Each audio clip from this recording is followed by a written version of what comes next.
merasa bahwa hal-hal itu terjadi di luar dari kontrolnya dia. Salah satu langkah ketika melakukan journaling itu bisa juga dengan membuat semacam rating. Seberapa puas saya terhadap peluang pengembangan karir yang diberikan oleh perusahaan. Berikan waktu ke diri sendiri minimal 24 jam gitu.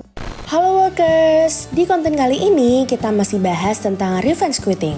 Yang belum tonton part satunya, kamu bisa tonton di sini ya. Siapa nih yang merasa beban pekerjaannya terlalu berat atau lingkungan kerjanya yang tidak cukup sehat? Atau memiliki masalah lainnya yang rasanya ingin balas dendam ke perusahaan? Eits, kamu jangan impulsif ya dalam mengambil keputusan. Di sini kita masih ngobrol sama Kak Andrea selaku psikolog dewasa untuk mencari tahu tanda-tanda dan cara menahan diri untuk tidak melakukan revenge quitting. Tapi sebelumnya jangan lupa subscribe YouTube channel Workerspedia, follow Instagram @workerspedia, dan cek artikel kita di workerspedia.id. Saset-saset langsung dapat kerja di Workerspedia.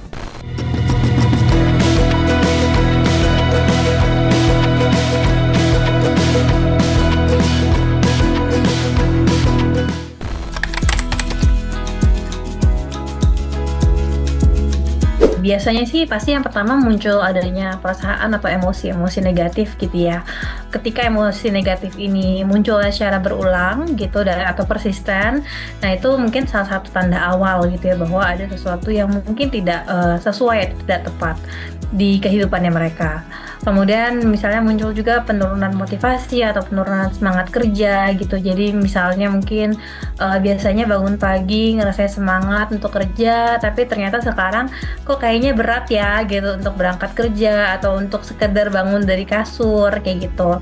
Terus kemudian tuh merasa bahwa hal-hal itu terjadi di luar dari kontrolnya dia seperti itu, dan mungkin mereka juga merasa bahwa mereka tidak punya ruang yang cukup untuk bisa berkembang, atau ketika mereka menghadapi suatu masalah dan sudah mencoba untuk mengkomunikasikan itu mungkin dengan atasan atau dengan mentornya, tapi ternyata tidak ada perubahan berarti yang terjadi gitu, sehingga mereka merasa seperti hopeless gitu ya, seperti tidak bisa melakukan perubahan apapun seperti itu. Dan kemudian misalnya juga pengaruh ke kesehatan fisik gitu. Jadi biasanya kan ketika ada tekanan secara mental, kadang mungkin tidak muncul dalam bentuk emosi-emosi negatif, tapi munculnya dalam bentuk keluhan-keluhan fisik. Misalnya tiba-tiba jadi punya MAH, jadi punya GERD, terus kemudian migrain gitu atau vertigo gitu ya. Mungkin itu sesuatu yang sebenarnya berasal dari emosi-emosi negatif yang kemudian ditekan oleh mereka.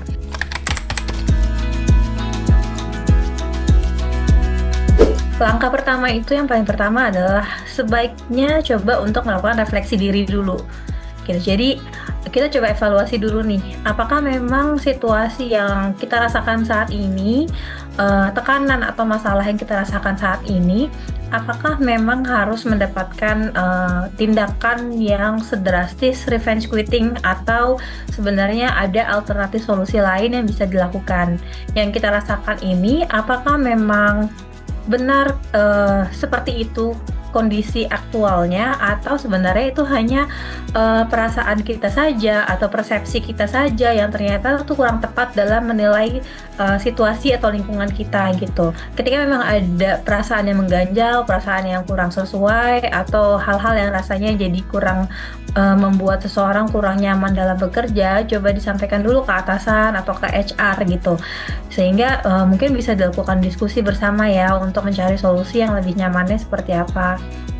Kalau memang ternyata memiliki teman atau memiliki mentor di dalam internal perusahaan yang bisa kita percaya untuk kita ceritakan pemikiran kita, boleh dilakukan. Tapi kalau memang ternyata rasanya tidak ada yang cukup nyaman di dalam internal perusahaan, mungkin misalnya kita punya orang lain di luar dari perusahaan yang kita percaya, boleh coba diceritakan permasalahan kita gitu ya, sehingga kita bisa mendapatkan perspektif baru gitu. Atau misalnya memang dirasa butuh bantuan profesional, misalnya mungkin ke psikolog atau ke konselor atau kepada coach profesi seperti itu, untuk mendapatkan masukan-masukan dari sisi yang lebih profesional lagi, itu juga bisa dilakukan.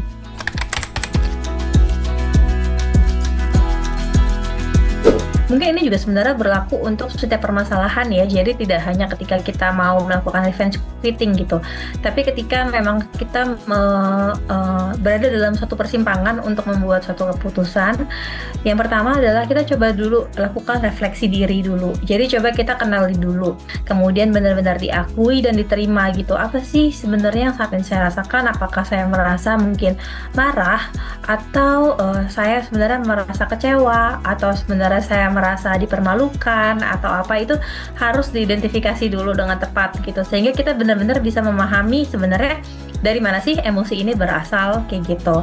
Dan kemudian setelah itu coba kita tanyakan kepada diri sendiri juga gitu ya.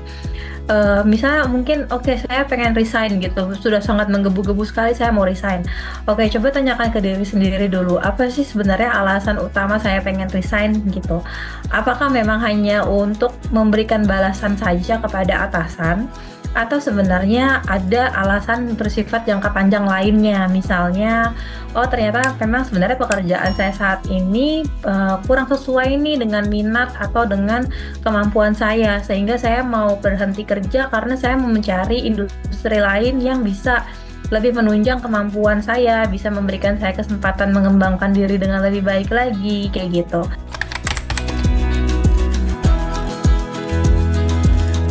Pertama adalah mindfulness. Itu kan sebenarnya yang tadi salah satu caranya adalah jadi benar-benar mengenali apa sih yang sebenarnya saya rasakan saat ini gitu. Jadi bukan yang kita rasakan kemarin atau bukan yang kita rasakan ke depannya gitu, tapi emosi yang saya rasakan saat ini itu seperti apa. Nah, kemudian setelah itu ketika kita mencoba untuk berefleksi atau mencoba untuk menganalisis emosi-emosi tadi, itu juga bisa sambil dilakukan dengan menggunakan journaling gitu. Jadi dengan menulis gitu. Biasanya ketika dituliskan, pikiran yang tadinya itu berantakan di dalam kepala itu akan menjadi lebih terstruktur gitu. Dan kemudian salah satu langkah ketika melakukan journaling itu bisa juga dengan membuat semacam rating. Jadi misalnya kita bikin beberapa aspek gitu ya. Misalnya kepuasan terhadap pekerjaan sehari-hari, kita coba kasih dulu 1-10 seberapa puas sih kita terhadap pekerjaan yang kita jalankan sehari-hari, seberapa puas saya dengan hubungan yang saya miliki dengan rekan kerja dan atasan, kemudian seberapa puas saya terhadap peluang pengembangan karir yang diberikan oleh perusahaan. Itu coba di rating gitu, sehingga kan akhirnya bisa lebih keluar angka yang lebih objektif gitu ya. Setelah itu bisa coba juga membuat semacam kayak list pro kontra gitu ya. Jadi kayak misalnya kalau misalnya saya resign, pro-nya apa aja nih, hal positif yang bisa saya dapatkan setelah resign apa aja. Kemudian kontranya yang negatifnya itu apa saja yang mungkin muncul gitu. Kita lihat mana sih yang lebih banyak dan lebih menguntungkan buat kita kayak gitu.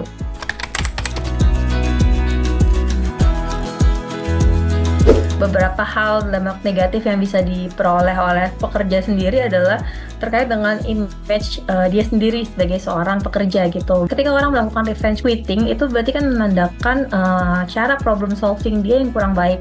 Ketika mendapatkan masalah, bukannya menghadapi dan menyelesaikan, tapi mereka justru memilih untuk langsung pergi gitu aja gitu, langsung kabur gitu aja, dan tidak mencoba menyelesaikan dulu secara dewasa gitu. Nah, selain itu ketika mereka berhenti secara mendadak tanpa adanya persiapan, berarti kan mereka belum tahu selanjutnya mereka akan bekerja di mana, dan itu akan mempengaruhi pasti dari secara finansialnya juga gitu, dan kemudian secara perencanaan karirnya gitu. Mungkin akhirnya karena dia berhenti mendadak, terus dia terpaksa harus mencari pekerjaan, sehingga akhirnya dia menerima pekerjaan manapun, itu kan juga pasti akan mempengaruhi perencanaan karir jangka panjangnya dari si pekerja tersebut, seperti itu.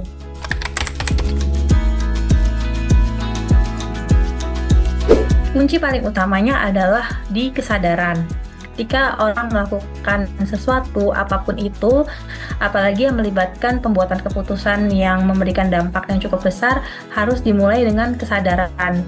Jadi keputusan tidak bisa dilakukan atas dasar emosional dan impulsivitas semata aja, tapi kita harus benar-benar sadar bahwa keputusan yang kita ambil ini dilakukan dengan dasar pertimbangan yang sudah matang, dengan persiapan yang juga sudah direncanakan gitu, dan tidak akan memberikan dampak merugikan kepada kepada kita di masa depan kayak gitu. Kemudian juga kita harus benar-benar identifikasi lagi sebenarnya berarti memang saya mau berhenti itu hanya karena perlakuan atasan tersebut atau kemudian ada hal-hal lain juga yang membuat saya juga ingin berhenti kerja nih gitu.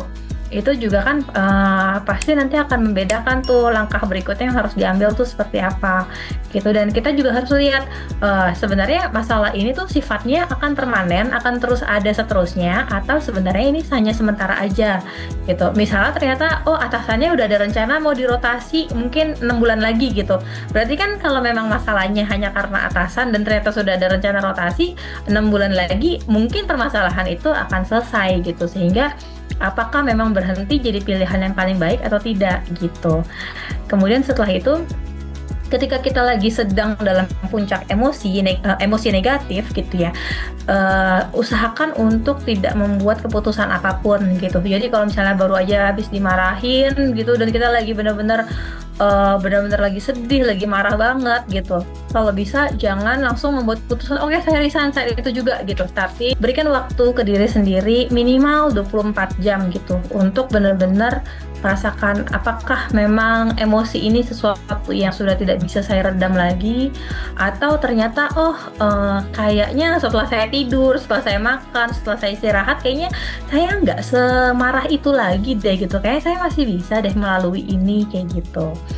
Dan setelah itu seperti yang tadi ya, beberapa teknik kayak misalnya journaling gitu, kemudian membuat analisis pro dan kontra, membuat rating, seperti itu tuh juga bisa dilakukan untuk menganalisis dulu nih apakah memang keputusan untuk berhenti itu keputusan yang paling baik atau enggak. Waduh, ternyata memiliki perasaan untuk revenge quitting harus sangat dipertimbangkan ya workers.